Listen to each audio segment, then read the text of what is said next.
Kino kiseera kye tulimu Mukama kye yali ategeeza ekiseera kuba Mukama olaba Matayo 24:45 Mukama waffe Yesu Kristo yabuuza n'agamba ani oyo omuweereza omwesigwa Mukama we gw'ayinza okwesiga awe abalala emmere mu kiseera ekituufu. Kati olwaleero mmere ki gye twetaaga mu mwoyo era tuli mu kiseera ki? Okutegeera ekiseera kye tulimu tusooke tusome okubikkulirwa 3:2.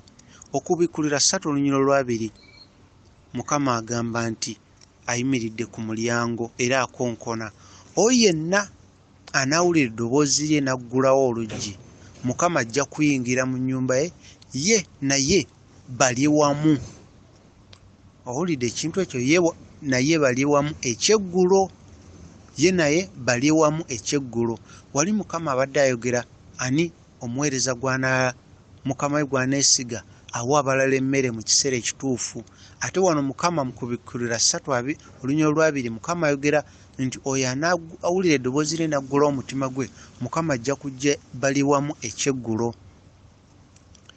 Tujjukire wekiba nga ekiseera kya lwaggulo mazima tosobola kugaba kyanca olw'eggulo wabula weetaaga kyaggulo.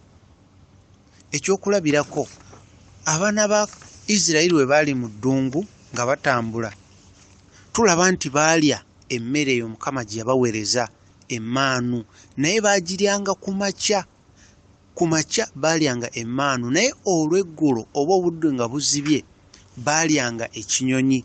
Waliwo ekinyonyi kye baasobolanga okulya, naye ekinyonyi ekyo kye baalyanga kyekyo ekinyonyi ekitambula okuva mu kitundu ekimu ne kigenda nga kigenda mu kitundu ekirala, naye ekinyonyi ekyo gye kiva tekiddayo. Buli kiseera kiba kitambula nga kiva mu kitundu kimu kigenda mu kitundu kirala, naye nga gye kiva tekiddayo.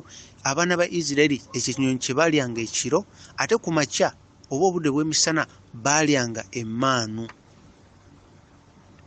Kyenvudde njogera kino, Mukama waffe Yesu Kristo wali mu kubikkulirwa 3:2 ayogedde ku kuyingira n'alya naawe ekyeggulo gwe abaamukkiriza.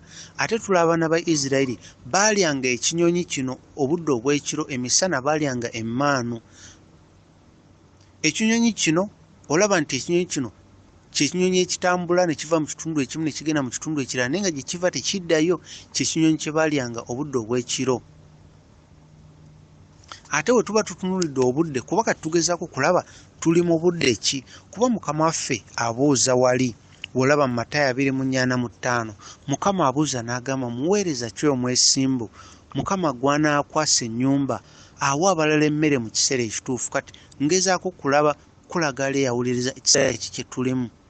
We tutunuulira mu Bayibuli we tuba tusoma nga twagala okulaba ekiseera kye tulimu, tulaba nti okuva ku Adamu okutuuka ku Abulahamu waliwo emyaka 12, ate okuva ku Abulahamu okutuuka ku kiseera ky'okuzaalibwa kwa Mukama waffe Yesu Kristo nawo waliwo emyaka 12.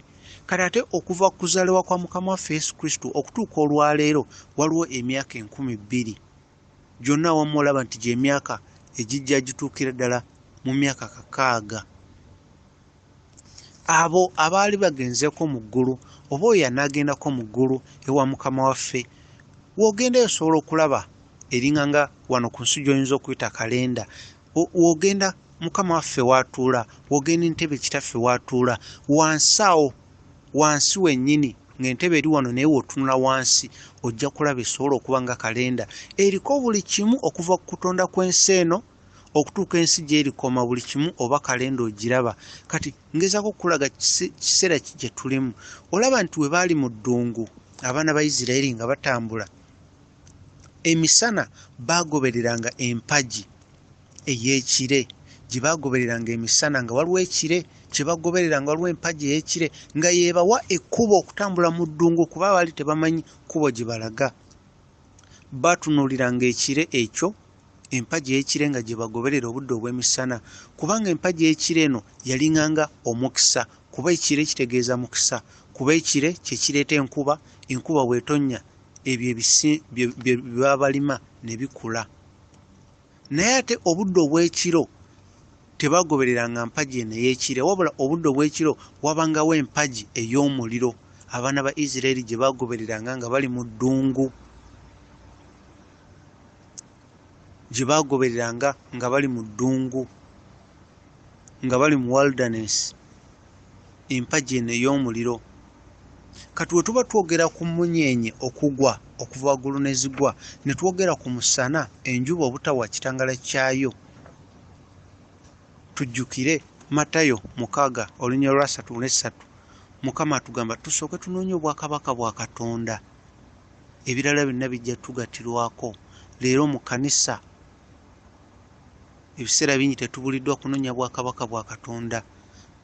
Bangi mu kanisa tubuliddwa jangu ono n'ekyamagero ku kyo, jangu ono n'omukisa gwo, jangu ogaggawale, olunaku luno lulo, guno omwezi gwo. Naye mazima ne batatugamba kunoonya, era ne batatuyigiriza kunoonya bwakabaka bwa Katonda.